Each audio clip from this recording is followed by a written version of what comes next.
We're back with Leo Ferguson, Director of Strategic Projects for Jews for Racial and Economic Justice, and Charles Fain Lehman, a fellow at the Manhattan Institute. My first question to you, gentlemen, is this.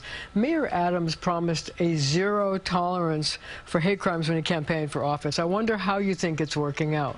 Mr. Ferguson. Well, I would say not great. For one thing, statements like that, zero tolerance policies, it's really just rhetoric. The place where we would really see a kind of deep and enduring commitment to fighting hate violence in New York is around funding and around increasing funding for community-based hate violence prevention. So you're saying there's no money? I'm saying, yeah, very little. I mean, in a city of our size and with the incredible rise in hate violence that we've seen over the past few years, you know, we're talking about pennies really getting spread around to our communities, when what we need is real, deep investment in the kinds of programs that work in the community. Mr. Lehman, how do you agree with that? I mean, do you think that the mayor's zero tolerance policies are starting to work? Well, I think a couple of things. Thing one is that measurably, hate crime in New York City is not declining to the levels that we'd like to see it decline to. It remains elevated over 2018, 2017 levels, particularly in among the groups most likely to be victimized. The spike in anti-Asian bias crime is a major issue. The spike in anti-Semitic hate crime is a major issue. I don't agree with the claim that the problem is lack of funding for community groups. That strikes me as a non sequitur. I do think that the mayor has talked about zero tolerance, but I'm not convinced that zero tolerance is what he's actually pursued. There remain serious problems with the prosecution of hate crime, loads of police activity targeted towards hate crime. There have been some steps in the right direction. There's a long way to go. So if it's not money, what do you want to see happen? Look, the reality is that hate crime offenders, and there's actually a great deal of good data on this from New York City specifically, do not vary systematically from non-hate crime offenders. They are what we would call specialists. People who commit hate crimes commit other crimes as well. The most efficient way to manage the increase in hate crime, which, by the way, has gone in parallel with the increase in other crimes in New York City, is to crack down on crime in general, which will have the beneficial side effect of targeting hate criminals and potential hate crime offenders specifically. But I guess I don't understand. I mean, you say you could crack down on crime in general, which, of course, is a good idea, but how does that affect the rise in hate crimes? So when we talk about hate crimes, what we're really referring to are offenses of mostly, although not always, offenses which are crimes per se, which also involve some bias-motivated component, some belief about the victim that has been expressed or measured that motivated the offense. But the control of crime is actually pretty agnostic to bias motivation. When I'm worried about hate crimes, I'm not actually worried about what's going on in somebody's mind, but about the adverse consequences of their actions, how they harm other people. And so the tools that exist for managing crimes that are not bias motivated work equally well on crimes that are bias motivated. So from a crime minimizing perspective, what you want to do is ask, how can we, from a hate crime minimizing perspective, what you want to do is say, what reduces the actual set of actions? And the answer is the traditional tools of the criminal justice system. Mr. Ferguson, what are your thoughts about how to reduce crime and hate crime, hate speech? Sure. Well, I couldn't disagree more with a lot of what Charles said. Tell me why. Yeah, because so Charles is saying that, you know, he's not interested in what's going on in people's minds, what's motivating them, just in the outcome. I think that's a recipe for failure. In fact, I think what motivates people is incredibly important if we're going to see a real long-term reduction in hate violence in New York City.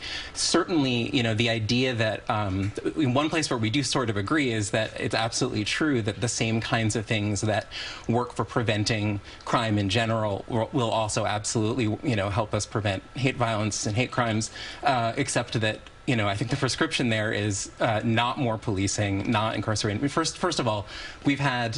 so what's the solution? Well, the same kinds of things that keep communities safe in general, investments in education, in mental health, in housing, all of the things... How does that stop people from hating? How does that stop people from pushing people onto the subway tracks when a train is coming? For sure. Well, how did that stop them from going after somebody who's just wearing a yarmulke or some other symbol of being Jewish? Absolutely. The way that we stop people from hating is with education, and it's by building building ties in between communities, is by strengthening communities to remove the motivation. If policing were going to solve this problem, it would have already been solved. We've spent millions of dollars over the past few years trying to police our way out of this problem, and it's failed spectacularly. It's absolutely true that the rate of prosecutions is also very low because it's hard to prosecute these cases. It's just never going to scale to the size of the problem. There's just no way that we can arrest our way out of hate violence. The only way we can solve it is by cutting it out at the source, by removing people's motivation. Mr. Lehman, you say that mayors should institute something that you called focused deterrence. What is that, and why do you think it'll work? Yeah, so excuse me, focused deterrence strategies are a general class of crime control strategies where what you try to do is you focus in on specific offenders, specific kinds of offenses, specific places where offenses are most common. You really aggressively send a clear and unambiguous zero tolerance message. You really aggressively arrest, prosecute, and incarcerate in response to that. And what you do is that you drive down the potential offender population really quickly, and then it becomes trivially easy to manage afterwards. Again, I think that the mayor has talked a lot of talk about zero tolerance. I'm not sure he's walked the walk on this. You know, what I would like to see happen is an actual comprehensive anti-hate crime campaign. I think New Yorkers don't understand what a hate crime is. They don't understand what resources are available to them. I think that contrary to the prior claims, NYPD arrests across a variety of measures, NYPD stops, NYPD citations are at historic lows right now. They're lower even than they were in 2018, 2019, the tail end of the de Blasio administration. I reject the claim that we've tried to solve this problem through policing. The recent increase in hate crime offending has overlapped with a period of decreased policing and decreased criminal justice system activity, not the opposite. Mr. Ferguson, focused deterrence. Good idea, bad idea. Absolutely. So, I mean, the rise in hate violence, hate crimes in New York has overlapped with the period of rising white supremacy, white Christian nationalism across the country. We've seen this explosive growth in that movement. We know where that's come from. And so, you know, picking out these different correlations without looking at actual causation is just, again, a recipe for failure. The fact is that our communities have been through incredible trauma. We've been through a pandemic. We've seen that drive up crime across the board, not only across the country, but actually globally. The idea that any specific policing technique like focused deterrence is going to have a huge impact. I mean, these are the kinds of quick fixes that usually don't fix anything, and certainly in this case, right? Unless we want to create an entire new category of incredibly inhumane and draconian laws that put people in prison for decades, the people who we arrest in this, you know, with this focused deterrence policy are just going to be back out on the street again in a matter of months or a few years, and they'll be worse off than they were when they went into prison. So why do you think that hate crimes are rising? I think hate crimes are rising because we have we've seen an emboldened right wing that has made common cause with